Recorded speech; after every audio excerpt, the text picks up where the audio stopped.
L'ondata di colpi in abitazione tra attentati e riusciti che sta interessando tutto il Bassanese sta creando tanta preoccupazione tra la gente. I ladri hanno rubato a Tezze, a Rosà, a Rossano Veneto, oltre che a Mussolente. In alcune occasioni si sono creati varchi, tagliando recinzioni, fatto sopralluoghi nei giardini alla ricerca di una finestra chiusa male, hanno controllato telecamere e allarmi agendo completamente indisturbati, come vi abbiamo mostrato con le immagini della videosorveglianza che li ha ripresi in azione.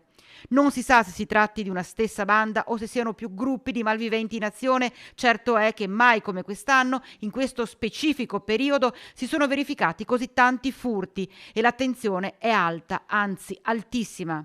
La situazione è, per quanto poco cerchiamo di monitorarla almeno con i sistemi che possiamo utilizzare, quindi per quanto riguarda controllo targhe, videosorveglianza, eccetera.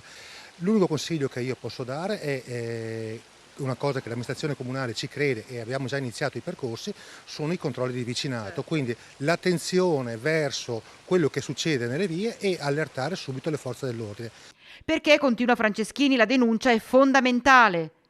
Maggiore sono le denunce, maggiore è l'attenzione che verrà portata poi sul territorio da parte dello Stato. Ecco, questo si traduce, comandante, con dovete denunciare assolutamente perché più denunce ci saranno, più anche dallo Stato arriveranno anche più forze dell'ordine. Corretto, quindi diciamo così gli indici provinciali e comunali della delittuosità danno più potere anche diciamo così alle forze statali per dare risorse al territorio. Come necessaria la sinergia tra forze dell'ordine, comuni e cittadini per contrastare la criminalità. Ognuno, insomma, deve fare la sua parte. È una cosa che da soli non si può affrontare a meno che non ci sia proprio una squadra, e la squadra non è che le faccia solo le forze di polizia, ma la devono fare anche i cittadini, anzi è auspicabile perché il primo occhio che abbiamo sul territorio sono proprio loro.